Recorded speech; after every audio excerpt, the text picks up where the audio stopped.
And to bring it home for Special Projects Pack number 15, the final of the 10 builds for this week. I hope you folks have enjoyed the builds which you've chosen to do, maybe all of them, maybe a couple of them, maybe for some people you've never even clicked on the channel before and you've only just clicked on this car. Well, for those who've been for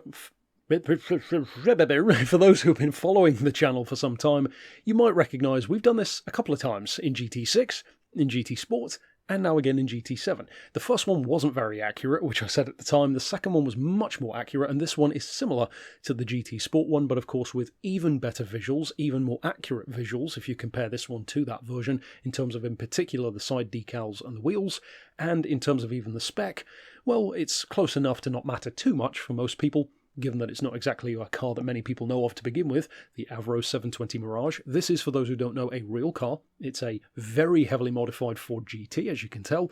Despite the name, it actually has more than 720 horses. It's more like 746, so we've got 743. Again, classic thing of not wanting to fit too many parts just for the sake of restricting it for like 2 or 3 horsepower. So if you do want to do that, of course, I will leave it up to you.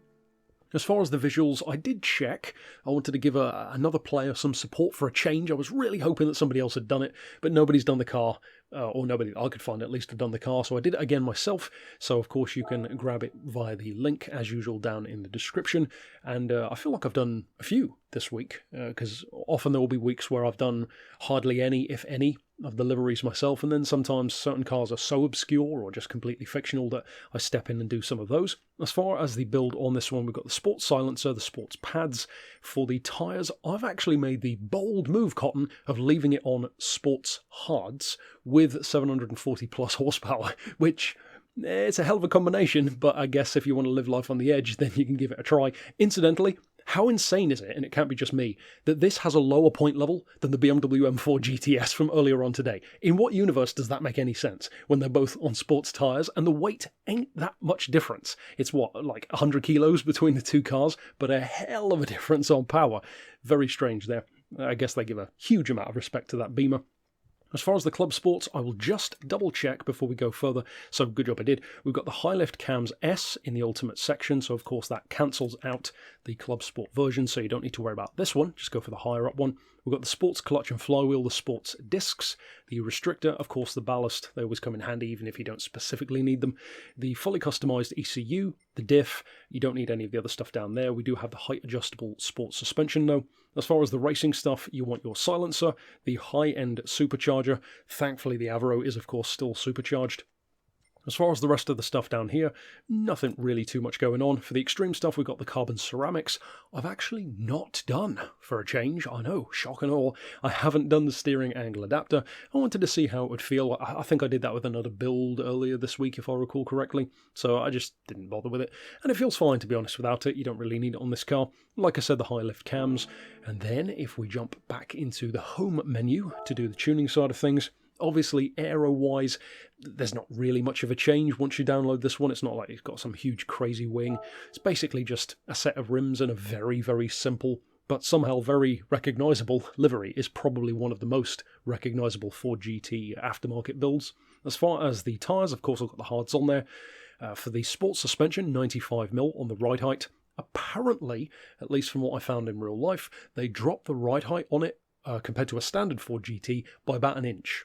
Now that works out to be too low to be viable. You'd have to slam it to the ground in the game, and we all know how Gran Turismo physics respond, or at least usually respond, to having suspension that low. It bottoms out and it really ruins the handling. So if you want to go for it, of course you could tempt fate, but with this kind of power, especially on sports hards anyway, I didn't want to ruin the build, so like I said, I'll leave it down to you. We've got 1 on the anti-roll, 25 and 45 for the dampers, 2.25 for the springs, 1 degree of camber, so not as hefty as you'd probably think to deal with that kind of power. Of course, the toe is fitted as is on the height adjustable sports setup with none on the front and 0.20 on the back.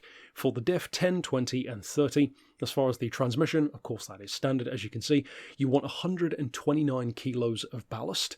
Again, that's the specs I found, so 1,580 kilos. I've put that all the way to the front, gives us a bit closer to a 50-50. A 48.52 or a 49.51. Those are both pretty nice numbers, I would say, to be working with. As far as the ECU, just a tiny bit of a restriction. You could leave it higher, but, you can see that's way too high then. As far as the downforce, that is fairly low anyway, but you can't adjust it as is, so thankfully that's the case.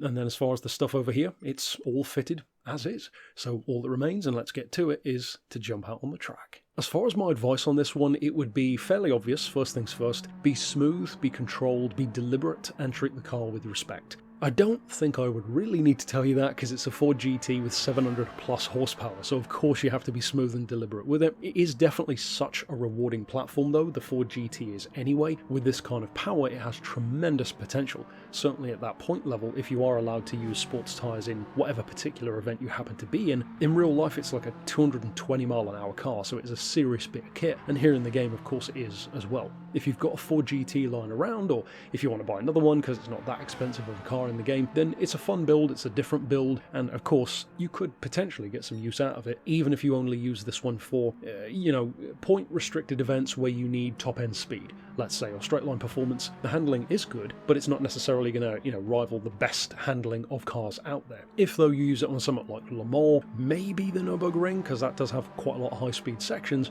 that's where a car like this is really going to come into its own. Certainly somewhere like Monza, for example, those kind of very high end tracks. So of course, like I said at the start of the vid, I hope you've enjoyed another week of special projects. Pack 15, that's 150 cars, not even counting any of the individual ones, which is crazy to think of. And of course, I hope you continue to enjoy it in future. Of course, we will be back with more. Hopefully, we get something from Polyphony this month as well. And until next time, I'll see you then. But for now, thanks for watching.